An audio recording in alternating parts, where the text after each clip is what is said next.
మీరు ఏదైనా తప్పు చేసినప్పుడు అది ఇతరులకు ఎక్కడ తెలిసిపోతుందో అనే భయం మీలో ఉండడం వల్ల మీరు అందరికీ దూరంగా ఉండాలనుకుంటారు. అందుకే మీరు ఎవరిని మీ దగ్గరకు రానివ్వరు. ఎందుకంటే మీ రహస్యాలు అందరికీ తెలిసిపోతాయని మీ భయం.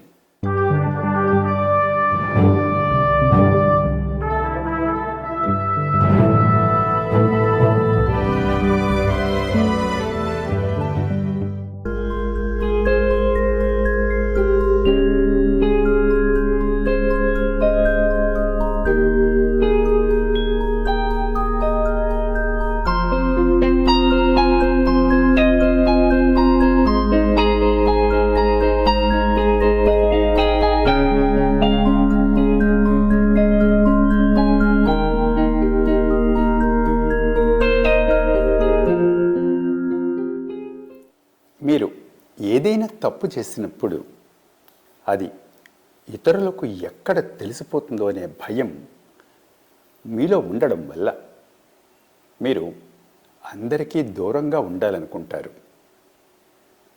అందుకే మీరు ఎవరిని మీ దగ్గరకు రానివ్వరు. ఎందుకంటే మీ రహస్యాలు అందరికీ తెలిసిపోతాయని భయం. అందుకే మీరు అందరితో అంటి ముట్టనట్లుగా ఉంటారే కానీ అసలైన అనుబంధంలో ఉండరు. అరమరికలు లేనిదే అసలైన అనుబంధం. మీరు అనుకుంటున్న మునులందరూ మఠాలలోకి తప్పించుకున్నవారే. భయమే అందుకు ముఖ్య కారణం. పైగా వారు బయట ఉంటే దొరికిపోతారు. వారు మభ్యపెడుతూ మోసం చేస్తున్నారని, వారు నయవంచకులని అందరికీ తెలిసిపోతుంది. వారు తమ మోసాలను ఎవరికీ తెలియకుండా మఠాలలో కొనసాగించగలరు. పైగా అక్కడ ఇతర మోసగాళ్ళు, నయవంచకులు కూడా ఉంటారు. కాబట్టి అక్కడ అందరూ ఏకమై ఆ కుట్రను చాలా సులభంగా కొనసాగించగలరు. తప్పించుకునే వారి కోసమే మఠాలు తయారయ్యాయి. మఠాలలో మాదిరిగా మీరు బయట ప్రపంచంలో కూడా ఎప్పుడూ ఏదో ఒక పని ఒత్తిడిలో ఉన్నట్లు నటిస్తూ ఎవరికీ దొరకకుండా అందరికీ దూరంగా ఉంటూ చివరికి మీరు మీ భార్య, భర్త, పిల్లలు ఇలా మీకు అతి సన్నిహితులైన వారిని కూడా మీ దగ్గరకు రానివ్వకుండా ఏదో లాంఛనప్రాయమైన సంస్థాగత అనుబంధాన్ని వారితో కొనసాగిస్తూ అతి రహస్యంగా జీవిస్తూ ఉంటారు.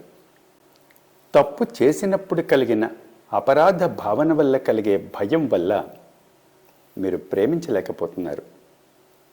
అలాంటి పరిస్థితిలో ఒకవేళ మీరు ప్రేమించినా అది అంతంత మాత్రంగా కొంతవరకే తప్ప పూర్తిగా హృదయపూర్వకంగా ఉండదు. ఇలా భయపడే స్థాయికి మనం చేరుకోవడం వల్ల అక్కడే మనం ఆగిపోయాం. అందుకే మనం హృదయపూర్వకమైన, ధ్యానపూర్వకంగా ఉండే గాఢమైన స్నేహం చెయ్యలేము.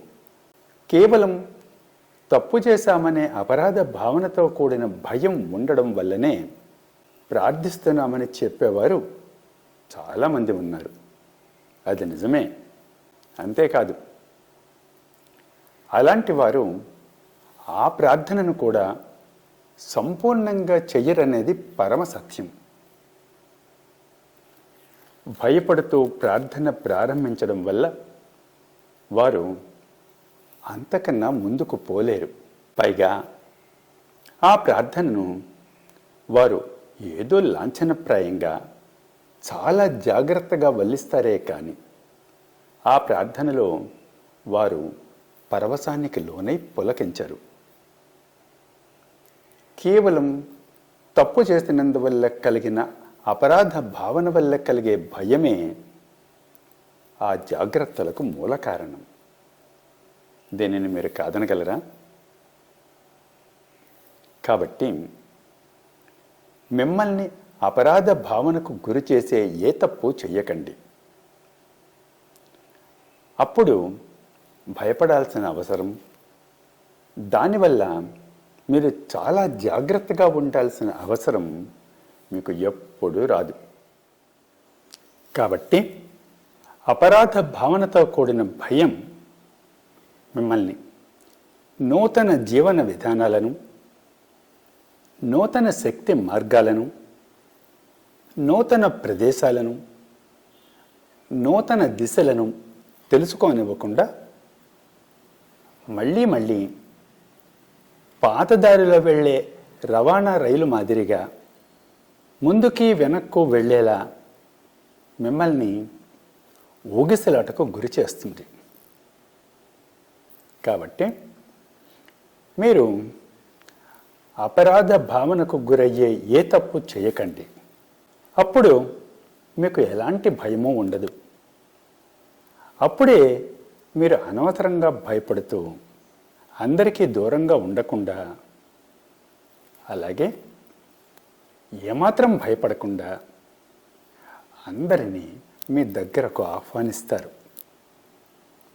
కాబట్టి మీ భయాలను జాగ్రత్తగా గమనించి వాటిని ఏదో విధంగా వదిలించుకునే ప్రయత్నం చేయండి. అప్పుడే మీరు అందరినీ మీ దగ్గరకు నిస్సంకోచంగా రాణిస్తారు. అప్పుడే మీరు అసలైన దారిలోకి వచ్చినట్లు, అసలైన ఉత్సవానికి మీరు ప్రయాణం ప్రారంభించినట్లు.